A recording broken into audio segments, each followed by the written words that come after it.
Buonasera a tutti, che calcio che fai del lunedì dalle 17 alle 18, un'ora in compagnia di amici e personaggi legati chiaramente al mondo del calcio, e qui abbiamo tra poco un ex procuratore sportivo, l'avvocato Angelo Cascella, che lo introdurrò tra pochissimo, e abbiamo un weekend calcistico che ha dato ovviamente molti segnali, soprattutto nella prospettiva riguardante la vittoria del campionato, perché si sta un po' smuovendo la classifica in una certa direzione. Parrebbe esserci uno strappo, però è chiaro che ci sono ovviamente ancora 8 partite da fare, e l'Inter per esempio ne deve fare una in più, come anche altre squadre ci sono 4 partite da recuperare, quindi insomma stiamo arrivando al rush finale, manca meno di un quarto, insomma, ecco, quindi i punti sono molto ma molto pesanti. Che calcio che fa, 17ª puntata. Ricordo sempre il fatto che andiamo quest'anno in streaming e non più in radio, ma siamo sempre ovviamente collegati alla pagina di SM Radio, silviamusicradio.it, su cui appunto ho passato per 5 anni le trasmissioni di Che calcio che fa in on air. E poi ovviamente c'è sempre un ringraziamento ai Mondadori Bookstore, anche se sono più collegati alle mie trasmissioni del martedì e del giovedì, e sono quelli di Acquiterme, Crema, Genova, Sestri Ponente, Loano, Sestri Levante, Trento e Varazze. Oggi non avremo un libro riguardante il calcio, però vabbè, insomma, parleremo ovviamente di tantissimi argomenti, anche perché poi, avendo un avvocato che tratta appunto il diritto sportivo del calciatore, avremo anche da proporre ovviamente delle domande di un certo tipo, specie in questo momento storico dove potrebbe essere una sorta di seconda campagna acquisti, perché è legata più che altro alla guerra. Questo è uno degli argomenti. Ricordo inoltre il nostro piccolo momento riguardante la solidarietà, che è questa, che ricordiamo l'associazione per Emma, che conosci Frederick, per la ricerca e la cura della tassia di Frederick, www.per-emma.it, ed è un'associazione di persone veramente molto ma molto serie, che stanno combattendo la loro battaglia ovviamente nella direzione della risoluzione di una malattia rara, che effettivamente viene, come tutte le malattie rare, studiata molto ma molto poco dalle grandi case farmaceutiche, e quindi questa è veramente una situazione che bisogna cercare di in qualche modo ribaltare. Va bene, siamo arrivati all'inizio della trasmissione vera e propria di Che calcio che fa, quindi a me non resta altro che introdurre l'avvocato Angelo Cascella, che è un ex procuratore sportivo ed è former Losanna TAS arbitrator, lo è stato appunto, ma anche altre mansioni di cui appunto ne capiremo ancora di più invitandolo. Eccolo qua, Angelo Cascella. Buonasera a tutti, un saluto e grazie per l'invito. Eccoci. Ciao Angelo, ecco, ho dimenticato qualcosa che riguardava il tennis, mi sembra, no? Quindi nel tuo ruolo di Diciamo che arbitro, chiamiamolo così. diciamo che di pari passo con l'avanzare degli anni sono anche il numero di cariche e di ruoli svolti e occupati in questi ormai 30 anni di professione, perché mi sono laureato nel 90, ma mi occupo a tempo pieno di sport e di diritto sportivo da metà degli anni 90. Sì. Mi ero specializzato all'epoca in diritto internazionale e comunitario con una tesi nel 96, con una tesi sulla sentenza Bosman della Corte di Giustizia, che era del dicembre 95, per cui fui uno dei primi che affrontai la questione nei primi del 96, proprio legata alla libera circolazione nel lavoro sportivo. Ecco, adesso sei già entrato in questo argomento. A questo punto, prima di entrare e parlare proprio del calcio giocato, a me mi vengono in mente delle interviste che ho realizzato nei confronti appunto di alcuni ex grandi giocatori che hanno avuto dei problemi, no? Parlo inizio anni 70, 80, dove praticamente prima della legge Bosman il pallino della situazione, il cartellino era ovviamente della società, ma la voce in capitolo del calciatore era veramente ridotta al lumicino, a meno che non eri un top player che in qualche modo forse poteva agire con una maggiore forza, poi di convincimento. Adesso siamo un po' arrivati un po', quindi era giusto tutelare di più il calciatore, adesso mi sembra che le società possono agire sempre e comunque, però mi sembra che ci sia stato uno sbilanciamento forse eccessivo, no? Con anche l'aggiunta della figura del procuratore che sta diventando un po' ingombrante. Ma sai, l'evoluzione è nella natura delle cose. Il calciatore di fatto, la normativa che riguarda il calciatore non poteva essere sottratta, a mio avviso correttamente, a quello che è il diritto. E il diritto prevede che il lavoratore subordinato abbia diritto a trasferirsi senza che debba essere alla fine della scadenza di un contratto, senza che debba essere corrisposto un cartellino.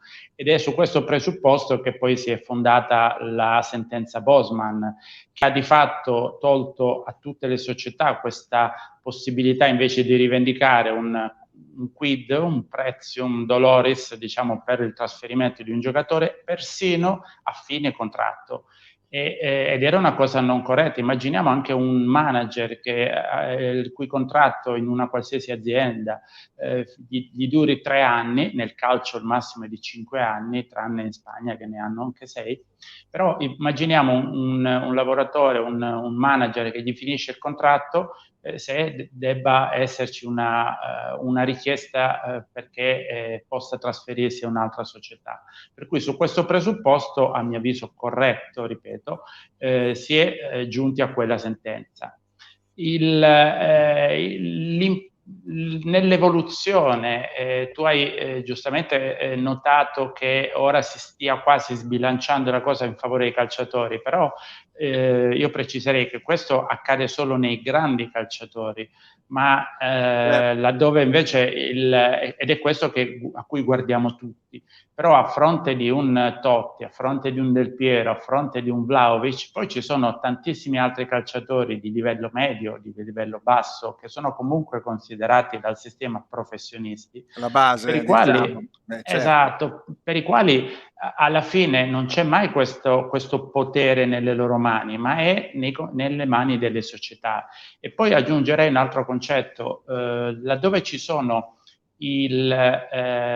quello che a noi appare il potere di un calciatore e del suo manager, del suo procuratore, in realtà poi dietro a queste figure c'è sempre una società che spinge perché il giocatore si liberi a 0 euro, oppure comunque si avvicini il più Sì, possibile alla scadenza di un contratto. Per cui le società se le fanno fra di loro questi colpi. sì. Oggi un tuo giocatore lo perdi, come è capitato al Milan con Donnarumma, perché va in scadenza, magari domani a tua volta sei tu, società, che lo prendi come calciatore. Per cui alla fine fra entrate e uscite c'è un equilibrio Sì, sostanziale.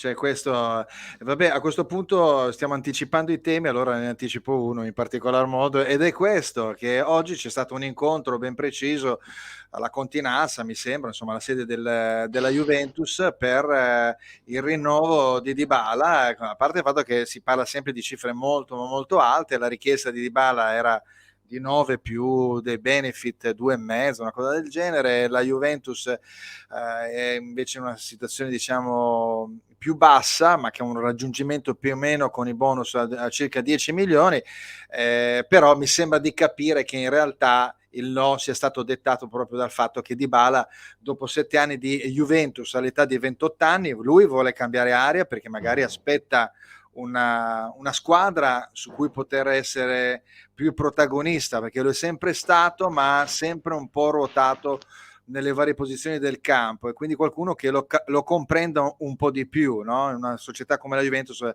molto complicato probabilmente riuscire a ritagliarsi un ruolo, o se è veramente un top player su cui costruire la squadra, evidentemente lui non è stato considerato tale, ecco, e poi si è infortunato anche abbastanza spesso.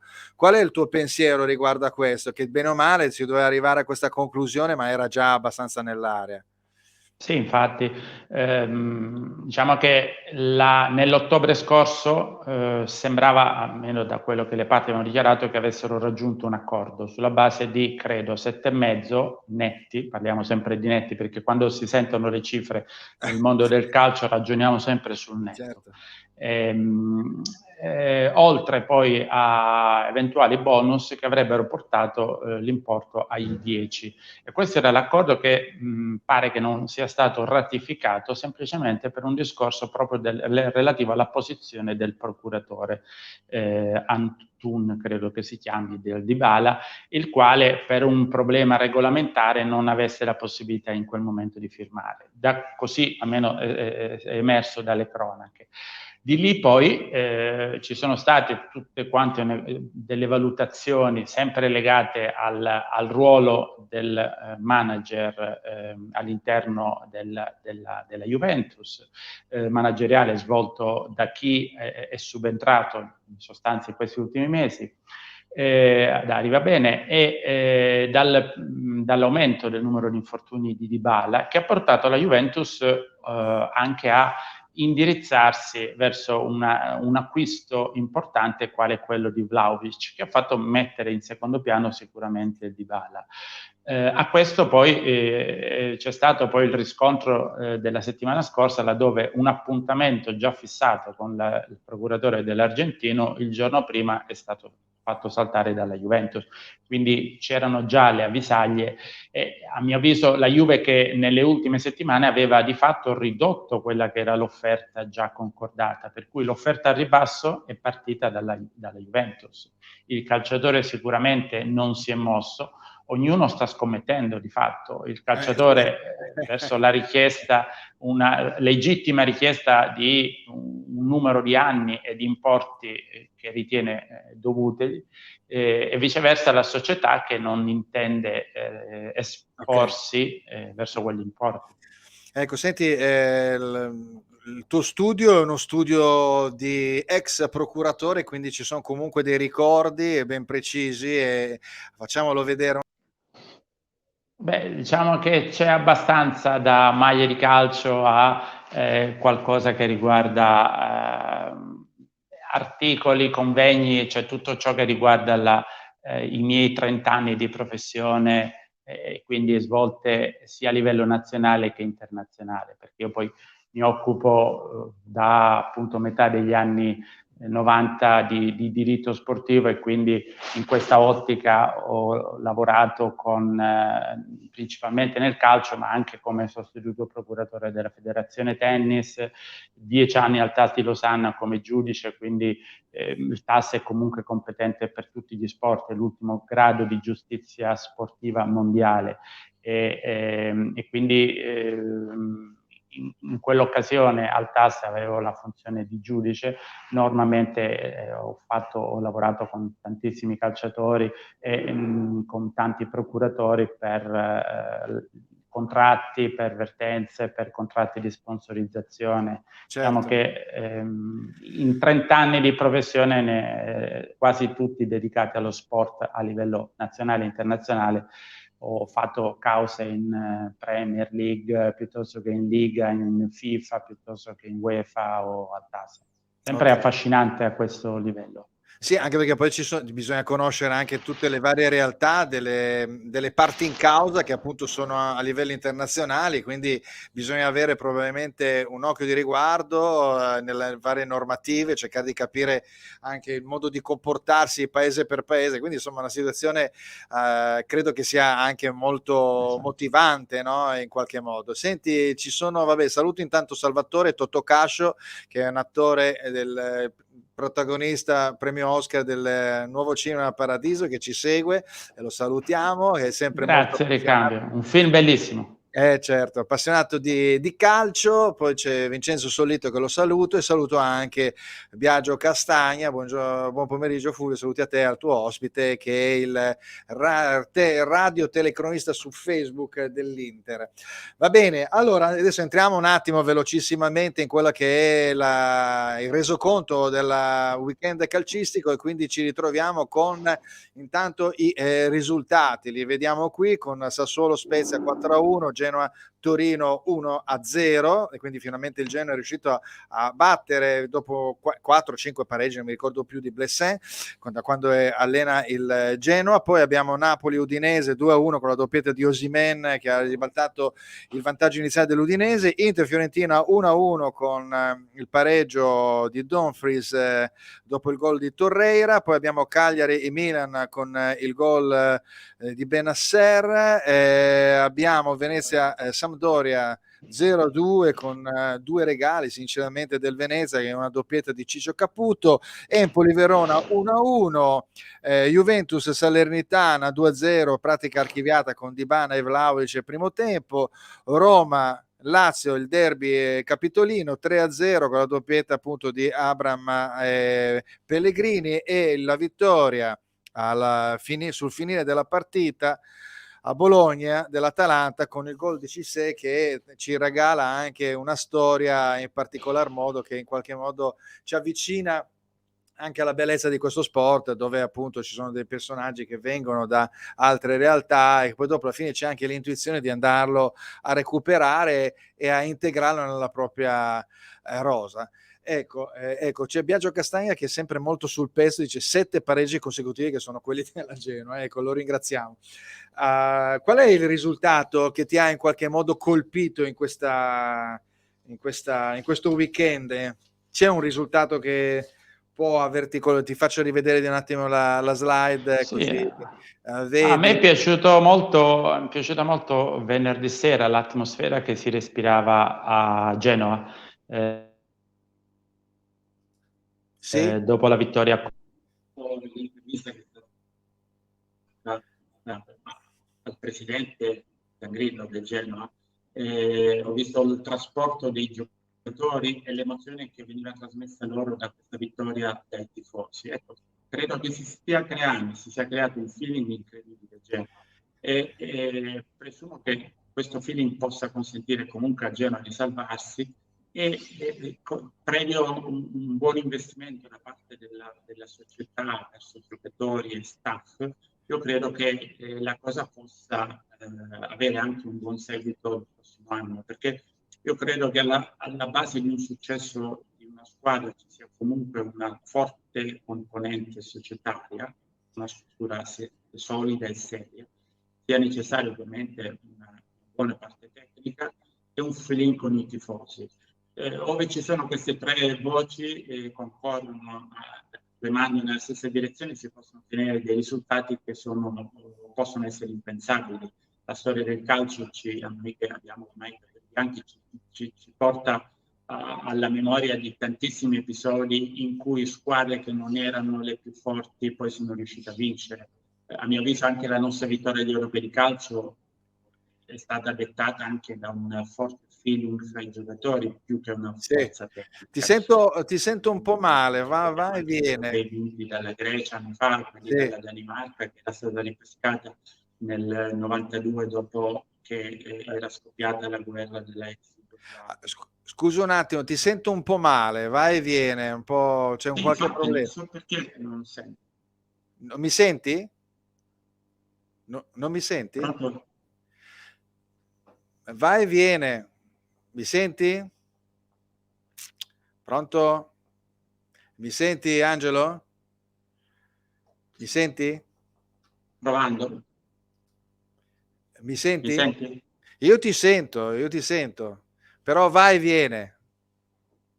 Io ti vedo perfettamente. Ma non mi senti? Non mi senti? No. Magari se rifai di nuovo adesso se lui non mi sente è un po' difficile questi. Allora vediamo un po', questi sono i problemi che vengono fuori sempre un po' con lo streaming, e quindi vediamo se si riesce a recuperare la situazione. Quindi forse lui sta ripartendo, vediamo se lui riparte. Vabbè, intanto allora facciamo così, lo rimuovo e gli dico di ripartire, perché purtroppo queste sono le cose che capitano, quindi si è bloccato un po' e quindi è inevitabile, vabbè, insomma. Allora, abbiamo visto nel frattempo quelli che sono stati, diciamo, i risultati, guardando un attimo quello che poteva essere appunto la successione delle partite che sono appunto avvenute. Ecco, vediamo che lui forse si sta rimettendo, vediamo un attimo. Aggiunge lo streaming, non riesce, eccolo, vediamo, ecco, mi senti? Sì, perfettamente. Sì, ho un tuo avatar sotto traccia, speriamo che vabbè, ti vedo un po' così, vabbè dai, continuiamo così almeno non ci sono problemi. Mi senti adesso? Sì. Perfetto. Allora, guardiamo un attimo, dunque c'era il commento, il risultato di giornata sarà sicuramente il ritorno al successo del Genoa, che le darà un'altra grande forza e autostima per il rush finale. Questo è sempre Biagio Castagna che appunto si inserisce con un suo giudizio. Ecco, allora, ritorniamo alla classifica. La classifica, allora a questo punto ha in qualche modo certificato una prima parte, diciamo, che riguarda appunto la testa della classifica con il Milan a 66 punti, il Napoli a 63 e l'Inter pareggiando l'altro giorno con 60, però una partita da recuperare. Quindi incombe sempre quella 30ª partita per l'Inter che ne vanta appunto ancora questo recupero, e non è detto che i punti poi si riescano a prendere, perché l'Inter sta giocando maluccio e molto stanca in quest'ultimo periodo, e quindi non è detto che riesca a recuperare un po' di vantaggio. La Juventus è a 59 ed è pronta ad approfittarne, soprattutto perché alla ripresa del campionato, che adesso c'è la pausa della nazionale, ci sarà la Juventus-Inter che darà anche un ulteriore pepe, diciamo, a questo rush finale.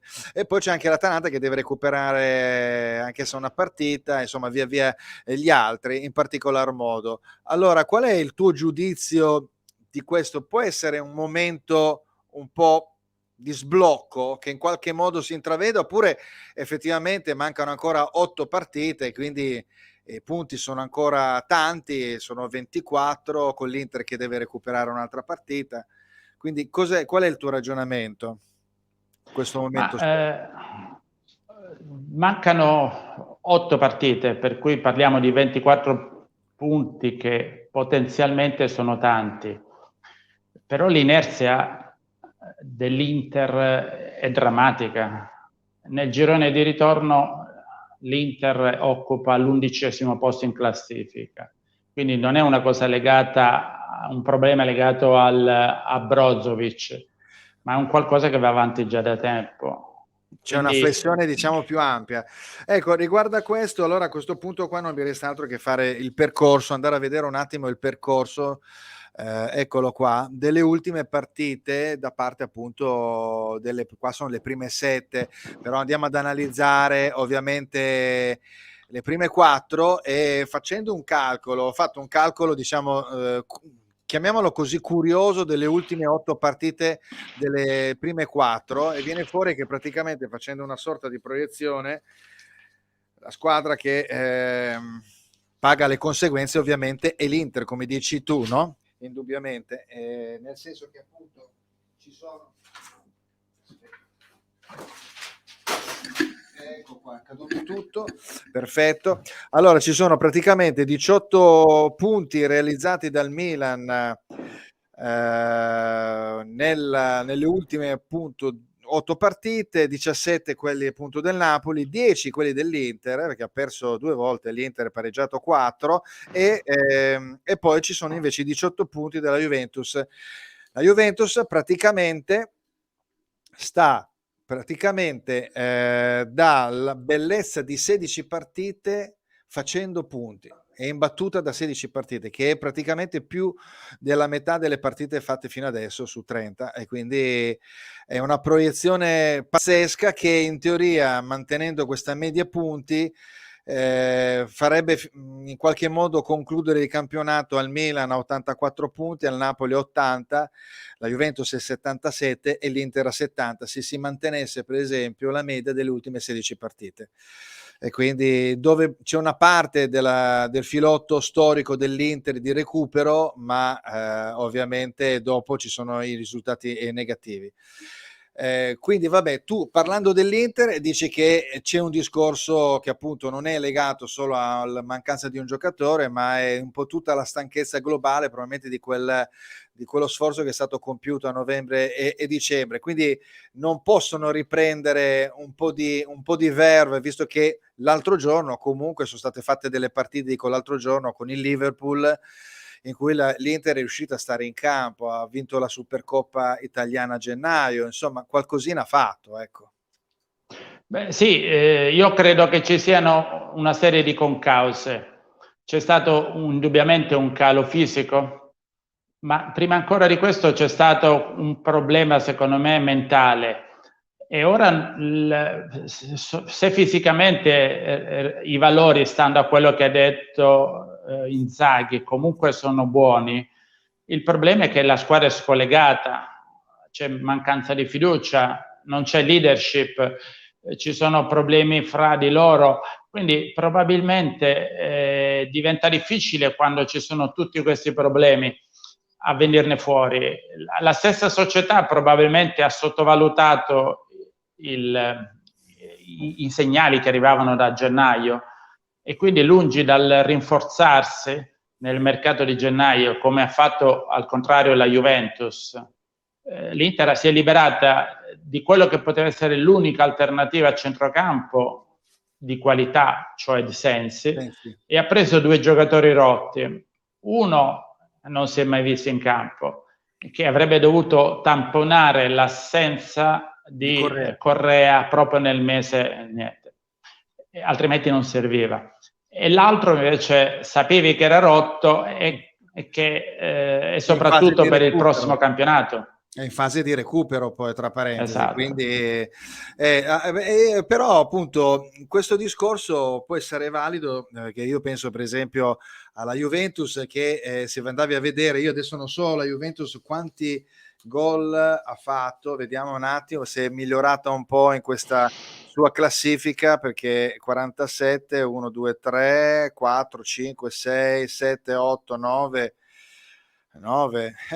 tanti, ancora 9, sono nella bellezza di 9 squadre, lei è decima la Juventus, nonostante l'avvento di Vlahovic, è stato preso perché mancava qualcuno che la mettesse dentro, quindi hanno analizzato e hanno preso il giocatore che serviva loro, giustamente, però esatto. Se vai a vedere, tu dici a livello di società forse l'Inter ha peccato in qualche modo, ma se vado a vedere non organico, i dati che sono sempre molto importanti, l'Inter è primo attacco, e la seconda difesa con 24, la prima è quella del Napoli, e poi ha una coppia regina che è solo superata di un gol dal duo Berardi-Scamacca, per esempio, quindi vuol dire che le cose abbastanza funzionano. Poi se si vanno a guardare anche i vari dati tra chilometri percorsi, tra assist, sono tutti non Çalhanoğlu è il terzo uomo in classifica come assist, Brozovic è quello che praticamente corre di più, insomma ci sono tantissimi elementi positivi, quindi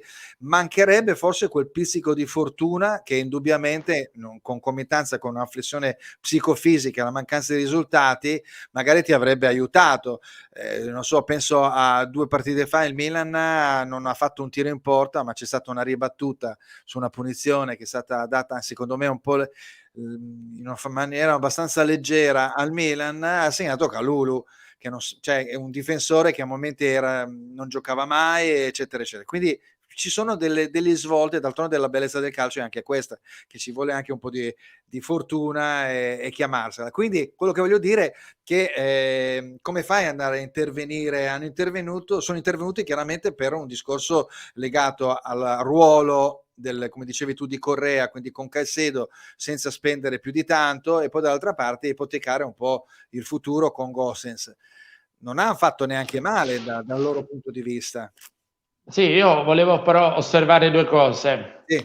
L'Inter è vero che c'ha il miglior attacco, però in 3 partite, con Genoa alla prima di campionato, con il Bologna alla quinta e con la Salernitana 2 settimane fa, abbiamo fatto 18 gol. Quindi già questo occupa una percentuale molto, molto importante. Okay. E poi esiste una Inter fino a dicembre è un Inter da gennaio in poi. Gennaio in poi, appunto, la classifica è veramente diversa da quella, per cui i dati sono sia legati alla sommatoria della prima parte di campionato, che era stata veramente buona, e di questa qua in cui l'inerzia è da zona quasi retrocessione. Sì. Senti, allora a questo punto giriamo dall'altra parte, dal versante Milan, dove chiaramente c'è un insieme. Per esempio il Milan non compare molto nelle varie classifiche. Andando a vedere Lega Serie A, il sito della Lega, uno si rende conto di queste differenze, che sono dei dati importanti, però il Milan non compare più di tanto come Acme nelle varie situazioni, ma vuol dire che ha uno zoccolo duro a livello di gioco, a livello di impostazione, tant'è vero che gli si riconosce a Pioli il fatto che ha avuto tanti infortunati, ma lui è riuscito a rigiostrare le formazioni di volta in volta. Penso a Kjaer, che è venuto a mancare, a Ibrahimovic, comunque a turno vari giocatori, la difesa stessa, con Romagnoli che dopo si è dovuto ripresentare, quindi lo stesso Tomori, Magnan, Calabria. Ecco, quindi probabilmente il Milan in questo è forse la squadra che è riuscita a nascondere meglio queste problematiche, quindi onore a Pioli, all'allenatore. A lui, ma anche al staff che ha seguito l'aspetto del mercato, perché tanto di cappello a Massara e Maldini, perché sono riusciti a prendere giocatori, molti, anche lo stesso Kalulu lo hanno preso svincolato, è un 2000, e lo hanno preso senza dover pagare nulla. Magnan, un ottimo portiere, lì per lì sembravano tutti disperati i tifosi, oltre che incavolati con Donnarumma, e alla fine si ritrovano con Magnan. Ancora adesso perché ha preso 3 gol nel giro delle ultime 2 partite con in Champion, e poi mi sembra abbia perso, non mi ricordo più, con il Lille, forse, vabbè, insomma, ha perso 3-0 l'altro giorno, quindi insomma c'è ancora questa credine nei confronti di questo portiere, però dovremmo anche andare anche un po' oltre. Sì, infatti purtroppo il tifoso in questo per me pecca, perché poi io preferisco più la filosofia americana del tifare per la propria squadra, non contro la squadra avversaria. Certo, vabbè, questo si sa, un po' in Italia siamo un po' tutti così da questo punto di vista. Vabbè, quindi il Milan in questo momento prende un po' di vantaggio nei confronti del Napoli, che l'aveva battuto appunto a casa sua. Il Napoli, ecco, come lo vedi? Perché il Napoli è una squadra che l'altro giorno stava perdendo, poi Osimhen, che è sempre molto lesto, molto rapido, e riesce, diciamo, a inserirsi, e quindi nasconde magari certe volte delle magagne che il Napoli ha, perché è la squadra che gestisce meglio il giro palla e il giocare il pallone, ecco, la squadra che ha più, per esempio, minutaggio dal punto di vista della palla, no? E quindi della gestione del pallone. Però alla fine dopo non è un segnale sicuro quello del possesso palla. Sì, il Napoli, a prescindere da questo aspetto tecnico che rilevavi, che è indubitabile, però poi mi ha deluso nel momento in cui sia quest'anno che nel passato con Rino Gattuso, che è un amico, oltre che un grandissimo professionista, che ho assistito tante volte nell'ambito della sua carriera.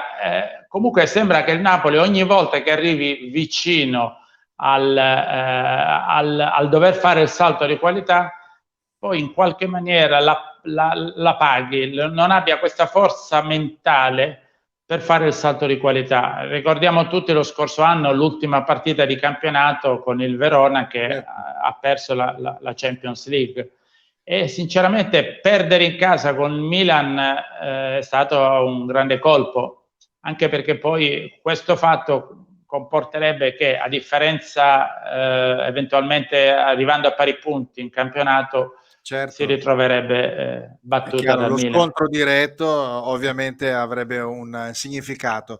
Andiamo a vedere un attimo le prossime partite delle squadre. Adesso è chiaro che non possiamo analizzarle tutte, ovvio che sono tutte qua, ecco, quindi tolto il Napoli che non ha impegni di Coppa Italia, le altre tre hanno la semifinale di ritorno, l'Inter e il Milan tra di loro, e invece la Juventus con la Fiorentina. Che giudizio hai guardando così un po' sommariamente, se riesci a dare un po' un'occhiata riguardo appunto penso alle partite più difficili del Milan, penso non so a un Lazio-Milan, penso anche a un Milan-Atalanta, la penultima giornata, che potrebbe essere importante, anche se per esempio l'Atalanta è stata battuta, mi sembra, dal Milan l'anno scorso nelle ultime giornate, quindi magari molla un po'.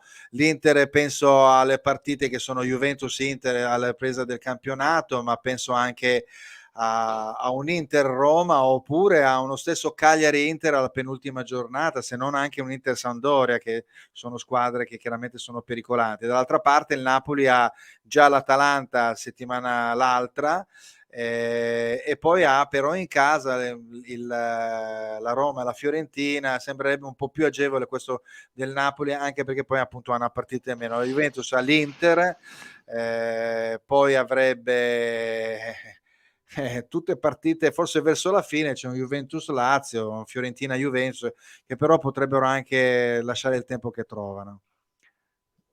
Sì, il Milan, a mio avviso, non ha un bellissimo calendario. Lo vedo abbastanza disagevole. Le altre squadre, l'Inter per esempio, è fondamentale la partita con la Juve. Io non credo che assolutamente il Milan possa fare l'en-plan e da qui a fine campionato vincere tutte le partite. Per cui, come avviso ai naviganti, bisognerà non mollare. Sì. Assolutamente. Ricordiamo campionati persi nell'ultima domenica, nelle ultime domeniche, quindi ce ne sono, nella memoria storica ce ne sono. Senti, famoso 5 maggio per l'Inter, oppure la partita della Juventus a Perugia, ce ne sono state tantissime. Il Milan negli anni 70 contro il Verona, quindi lo scudetto della Juventus perso col Torino dopo un vantaggio di 5 punti a 3-4 domeniche dalla fine. Vero, è vero, sì. Beh, questo è un po' il rush finale, questo non bisogna pensare che sia tutto compromesso. È chiaro che è rientrata la Juventus. Senti, Juventus-Inter, chi perde abbastanza la possibilità di poter rientrare, no? Giusto? Quindi il pareggio può essere anche abbastanza interlocutorio, e quindi possa in qualche modo ancora rimandare una lenta agonia, forse. Pareggio non serve a nessuno. La Juve ha il dovere di cercare di vincerle tutte. Poi ricordiamoci che ci sarà la pausa delle nazionali, per cui bisognerà vedere come ritorneranno i giocatori dalle trasferte, in che stato fisico avranno. Certo, infatti dopo parliamo anche della nazionale, ovviamente. Andiamo avanti, appunto. C'è un episodio, per esempio, io mi sono permesso di buttarlo nell'agone mediatico ovviamente dei social network, me ne hanno dette di ogni, ovviamente, scherzosamente. Mi piace anche un po' ragionare, però secondo me il VAR è un po' questo. Il VAR in qualche modo non riesce a risolvere completamente le varie situazioni. C'è sempre una percentuale di opinabilità, non c'è una chiarezza totale, quindi o siamo noi che forse non ci fidiamo, siamo stati costruiti come tifosi forse pensando sempre a essere al furto, a essere defraudati, quando in realtà magari bisognerebbe, come dici tu, accettare anche una cultura un po' più anglosassone, ecco, quindi cercare di riuscire a essere distaccati. Siamo in Italia, non si riesce da questo punto di vista. Che cosa il VAR? Mi senti? Un attimo di entrare. Ecco, si è bloccato di nuovo.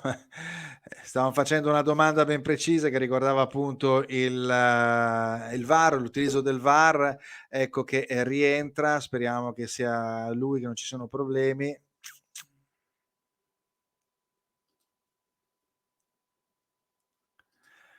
Mi vedi? Eccolo, mi Sì. senti?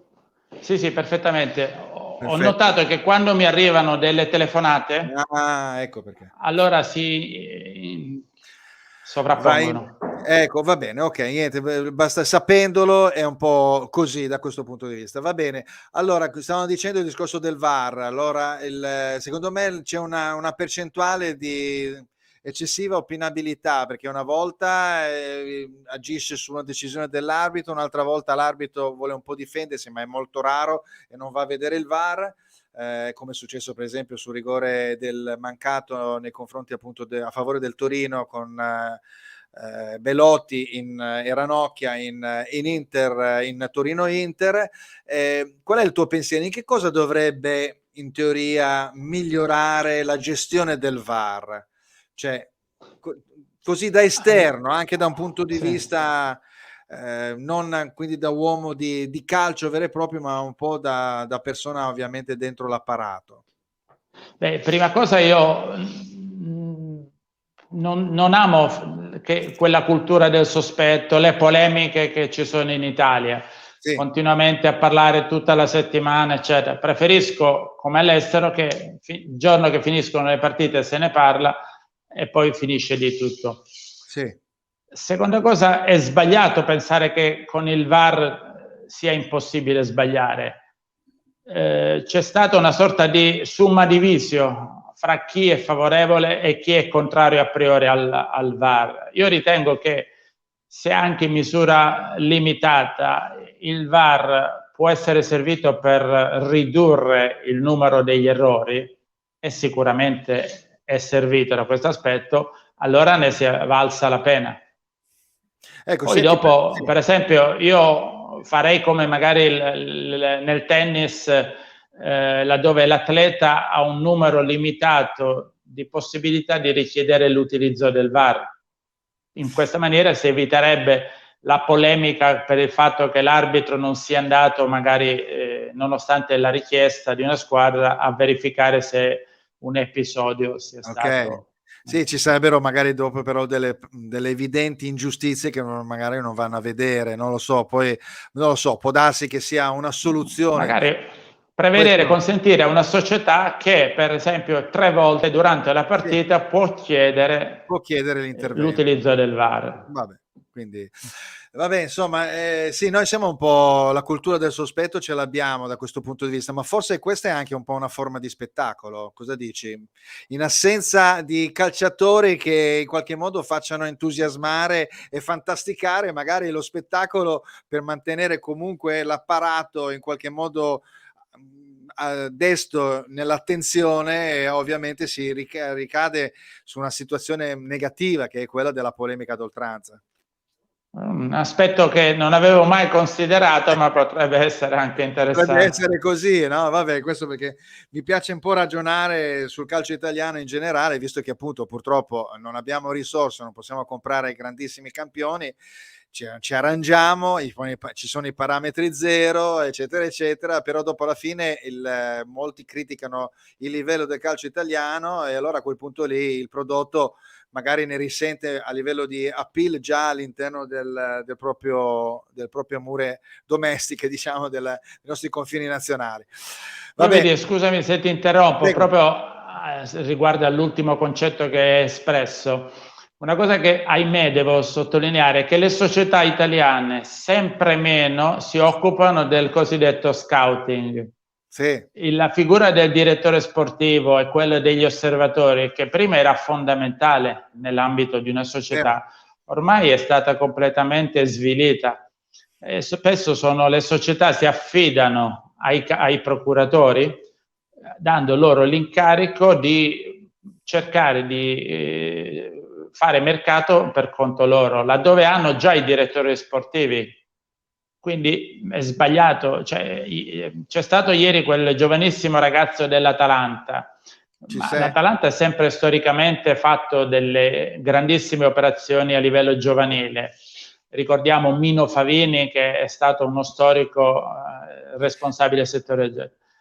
L'Atalanta ha Sartori, che si è portato dietro lo staff che c'era nel Chievo, per cui di Costanzo, c'è il Fausto Vinti, e ci sono tantissimi grandi professionisti che esaminano centinaia di giocatori in Italia e nel mondo, e questo può consentire sicuramente acquisti di giocatori che siano nella fase della crescita a prezzi comunque tutto sommato bassi, perché se andiamo avanti a prenderci giocatori quarantenni, giocatori che sono vecchi e cariatidi, che prendono magari tanti i grandi ingaggi, io credo che le squadre italiane possano andare troppo avanti in questa maniera.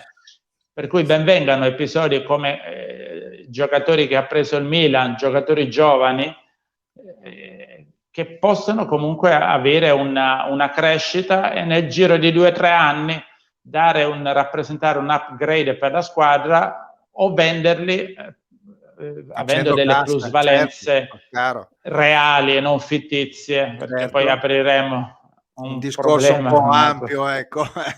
Esatto. Beh, diciamo che la mancanza di risorse in qualche modo sulla carta dovrebbe far aguzzare l'ingegno, no? In linea di massima nelle persone, perché è molto facile avere i soldi, vai lì e prendi, no? Hai capito, no? Come era negli anni 2000.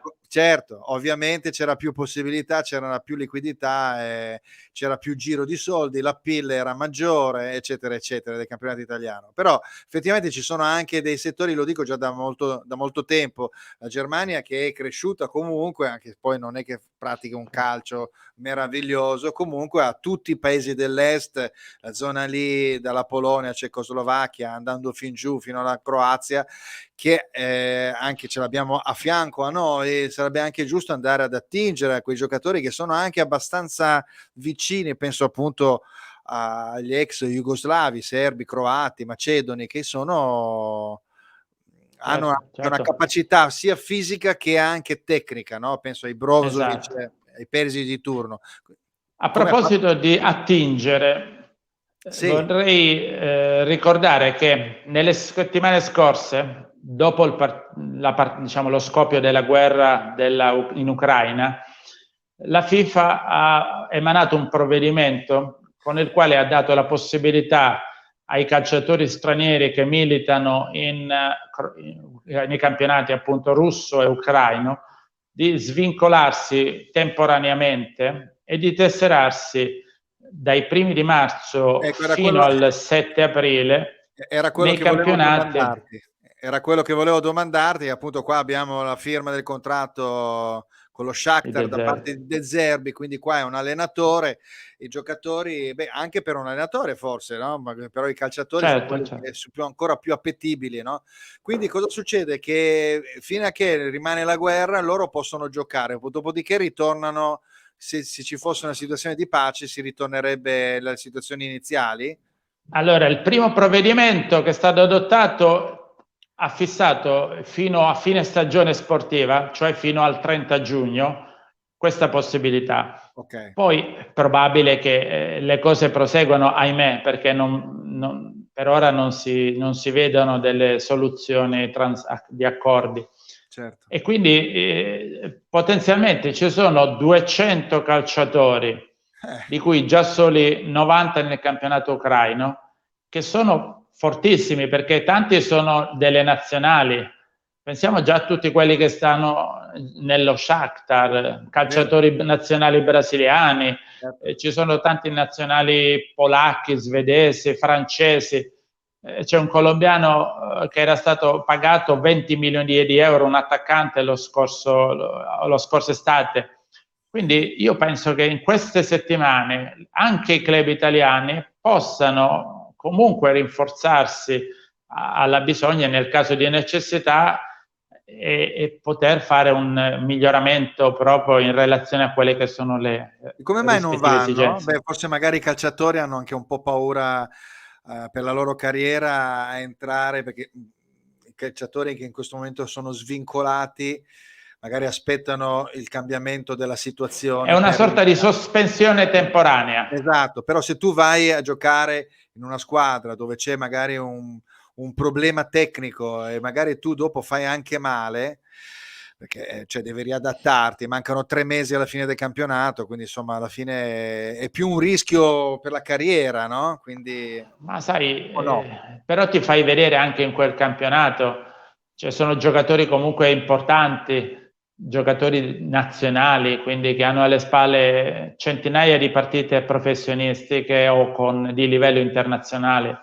Quindi la paura non c'è, insomma. È più probabile che rientrino, diciamo, nel mercato a bocce ferme quando finiscono i campionati. Può essere, probabilmente... ma anche perché poi probabilmente non se la sentono le squadre italiane di rischiare, oppure come spesso accade, non li conoscono in tanti.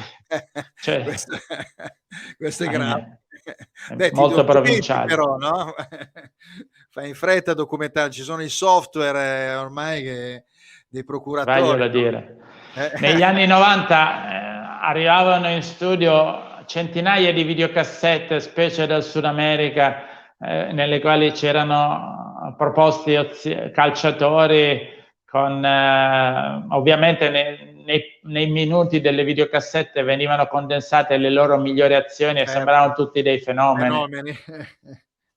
Beh, è anche vero che però c'era proprio anche una sorta, era un altro modo di procurare un altro mondo, perché so di giocatori, penso per esempio uno era grandissimo campione del mondo, Giampiero Marini, e lui dice io ogni tanto vado giù in Brasile, mi chiamano, verifico, e quindi andava come osservatore, e adesso è un periodo che questa situazione è venuta a mancare, al di là del fatto del cambiamento del ruolo del procuratore, eccetera, eccetera, ma anche perché poi mi sembra che Sud America i brasiliani siano un po' in flessione. Cosa ne pensi? No? Quindi anche come aree geografiche dei grandi giocatori, grandi campioni, che oppure anche delle stesse scuole calcistiche che sembrano venire un po' meno. Ma io ho notato che ultimamente la gestione professionale dei calciatori brasiliani è diventata sempre più difficoltosa. Spesso le società italiane si trovano a interfacciarsi con 4, 5, 6 procuratori che rappresentano lo stesso atleta. C'è innanzitutto 1 o 2 familiari, perché non mancano mai, il padre, il fratello piuttosto che lo zio. Poi c'è un primo procuratore, un secondo procuratore che ha un altro 20% della sua quota, poi c'è un procuratore europeo.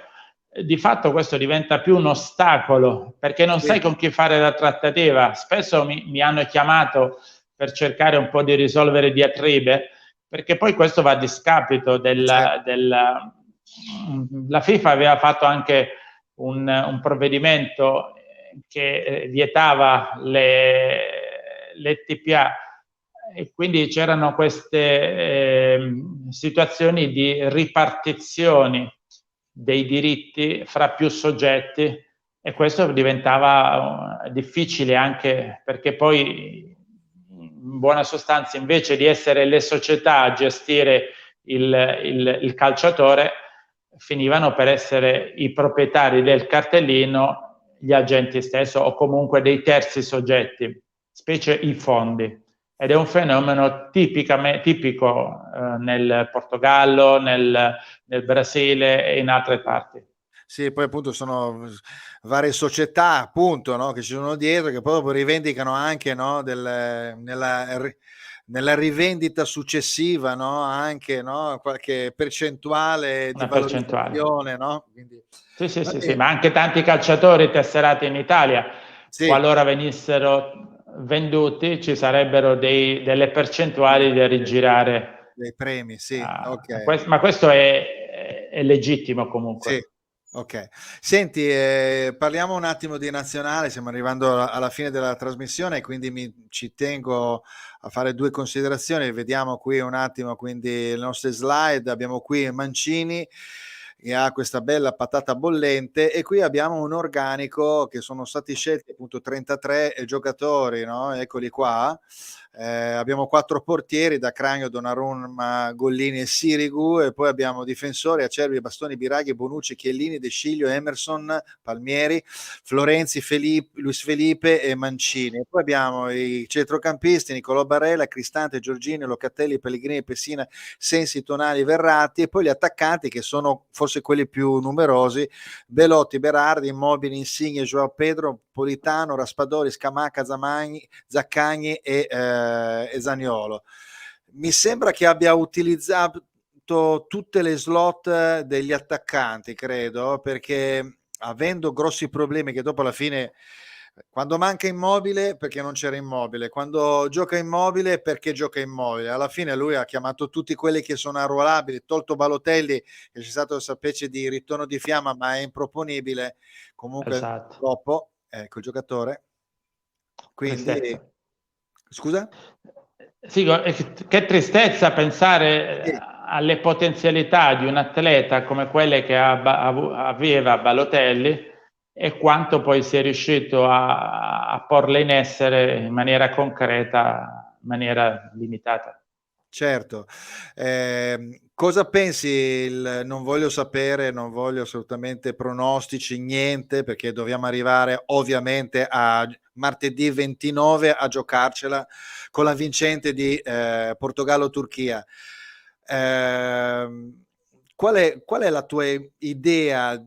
L'Italia che gioca un 4-3-3 con dei giocatori che in questo momento gli sono venuti meno, perché penso per esempio, lasciando perdere Spinazzola che aveva fatto fuochi e fiamme già agli europei, ma penso a Chiesa e a Di Lorenzo che si è infortunato. Chiesa per esempio è uno che strappava molto durante la partita, Di Lorenzo faceva delle accelerazioni, si era preso ormai lui il posto, anche se veniva sostituito ogni tanto da Florenzi. Adesso c'è Florenzi che è giocatore di esperienza, Bonucci che è mezzo infortunato, Chiellini che è il rientro, insomma qua c'è un po' un problema difensivo, un problema d'attacco da un punto di vista della schierare, diciamo, i giocatori, anche se penso che saranno Berardi, Insigne e Immobile, e poi i 3 centrocampisti che però forse tutto sommato, eccetto Barella che è un pochettino in flessione, però mi sembra che garantiscano sempre un buon livello tra Verratti, Jorginho e anche i giovani che sono bravi, no? Con Locatelli, Pessina.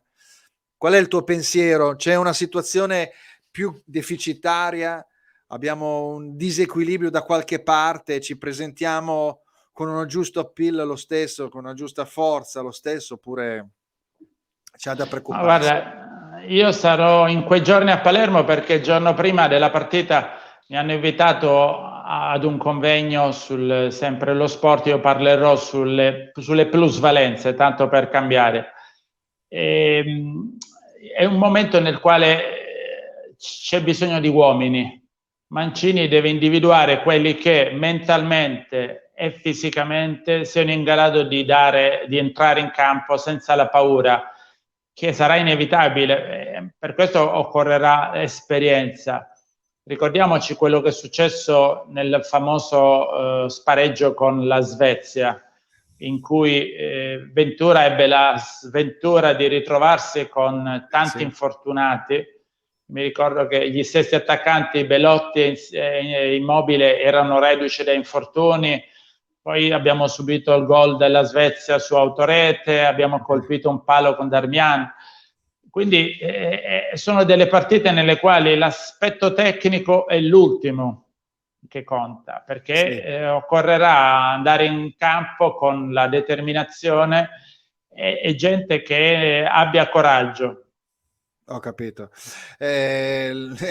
Lo trovi il coraggio con l'incoscienza dei giovani, perché effettivamente abbiamo avuto anche agli europei i giovani, tra Locatelli, Pessina, lo stesso Spinazzola, hanno fatto delle cose egregie, no? Quindi, oppure passa sempre dai soliti ormai veterani che sono Jorginho, Verratti, Immobile, Bonucci se gioca, o Donnarumma. Perché Donnarumma ormai io penso che non ci sia una legge, io penso che occorra un giusto mix. Troppi giovani potrebbero subire la pressione psicologica, però avrebbero dalla loro la freschezza. Viceversa, se ti affidi solo a giocatori anziani, rischi di non avere quella freschezza che invece conta. Quindi loro sanno sicuramente, lo staff tecnico, il grado fisico attuale, lo stato fisico, che conta tanto. Poi dopo è chiaro che nella nazionale Bonucci e Chiellini sono sempre stati dei giocatori che comunque riescono a guidare gli altri ed sono fondamentali, per cui se sono minimamente in grado di giocare devono giocare. Sono imprescindibili. Bene, va bene, ok, quindi sarà questa la situazione. Probabilmente aver già dato nel recente, non qualificandoci ai mondiali del 2018, credo che questa sia forse più che una paura, in qualche modo una spinta nel fare nel migliore dei modi. Eravamo anche un'altra nazionale, quella del 2018, come hai detto tu, avevamo anche però dei giocatori che erano un po' a fine carriera, un po' in una fase molto calante. Vabbè, senti, da un punto di vista tuo lavorativo, sei sempre nel calcio, è una cosa che tratti sempre, oppure visto che appunto nel passato ci sono stati dei ruoli ben precisi, no? Sei sempre sì, legato al settore, no? Da professionista rappresento tanti procuratori, tanti agenti, e quindi le problematiche che si incontrano fra loro e le società sono frequenti, ahimè, visto che le società non pagano tanto e quindi più volte bisogna recuperare importi per i calciatori. Ecco, perché il tuo ruolo in questo momento storico è diventato un po' questo, no? Quello di essere, diciamo, un po' il trade union, cercare di risolvere determinate situazioni, determinati conflitti, cause che esistono nella casistica appunto legata al rapporto tra pagamenti, calciatori, società stesse, più del procuratore di calcio che invece o del giudice che era prima. Assolutamente. Anche perché poi abbiamo visto che l'albo dei procuratori FIFA, mica FIFA, esami negli ultimi 6-7 anni è stato aperto, chiuso, riaperto, chiuso, riaperto, chiuso. Qua c'è veramente una commistione, una presenza di molti personaggi che non garantiscono la professionalità. Invece nel tuo caso tu hai ovviamente una grande esperienza in quella direzione e in questa situazione anche per andare a cercare di puntellare quei procuratori che sono, tra virgolette, procuratori, che sono appunto i parenti di un assistito, no? Che hanno abbastanza non voglio prendere l'esempio della Vandanara, ma siamo quasi lì, insomma. Guarda, il bello dello sport e del calcio in particolare è l'essere trasversale, è l'essere internazionale, ed è un qualcosa che comunque opera in tutto il mondo.